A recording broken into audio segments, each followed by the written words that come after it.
today's episode, we're going to be going over how to get your transplants in the ground. Peace and blessings, and welcome to another helpful garden video from Greenlight. On today's episode, we're going to be going over how to get your transplants in the ground. So, the first thing that we want to do is choose the optimum time of the day. The best time is either in the morning or the evening. The thing that we want to avoid is putting our plants or transplanting our plants into the ground during the hottest part of the day.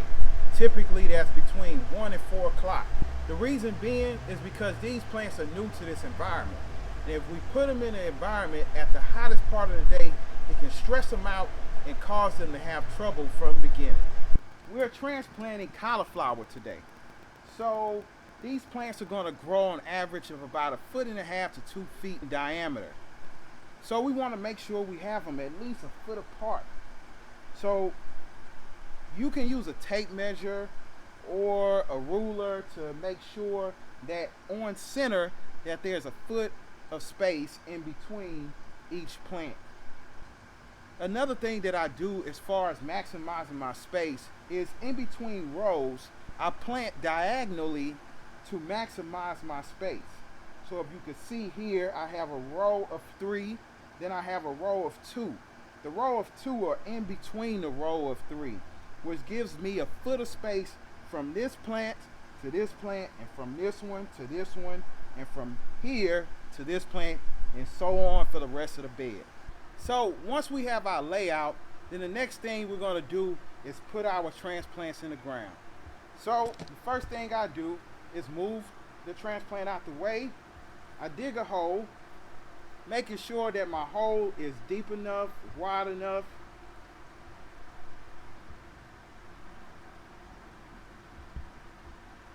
Once I dig my hole, I will take my transplant, put it in to make sure it's deep enough. Now, I typically want my soil here to be at the soil level of the transplant. So the next thing after we get this in here is I put a little special soil mixture that I make in the bed. So this soil mixture I have is compost, worm casting, and a fertilizer. It's an organic fertilizer. Microlife is the fertilizer that I use. Now the reason that I do this is to give the transplant a good head start. So I put this in here, sprinkle it around, and then I put the transplant inside the hole. Now I know a lot of people like, why you don't have no gloves on? That's nasty. Put your hands in the soil. What's the benefit of gardening if you can't connect to the soil, which we all come from? Get in touch with the soil. It's good for you. So the next step is taking this out of the pot, putting it in a hole. Now, a lot of time I see people, they'll just pull it from here. You don't want to do that. These plants they're young and they're not strong as they are going to be. So we don't want to just yank it from the top. You want to turn it over, give it a nice squeeze from both sides, and it's going to come right out. I didn't have to pull it at all. Then I put it inside of the hole like this, and then I backfill it, which means to cover it back up with the dirt that came out of the hole. So there you have it. There's one. We're going to transplant the rest of them.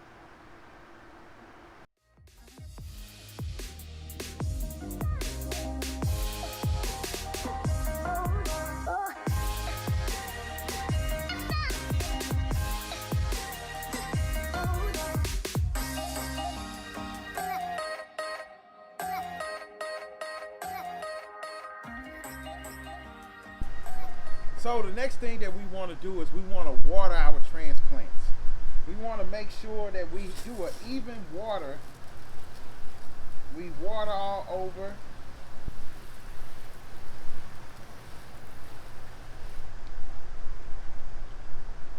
One important thing to remember when watering is you don't want to create water puddles in the soil.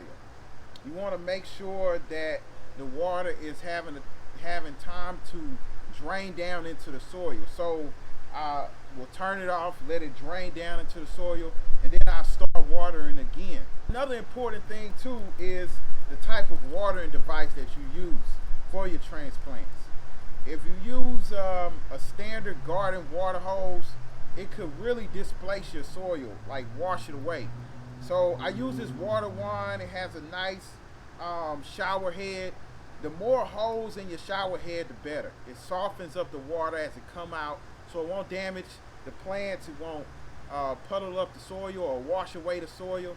So something like this is what you want. It has an on and off switch for it, so it makes it pretty easy.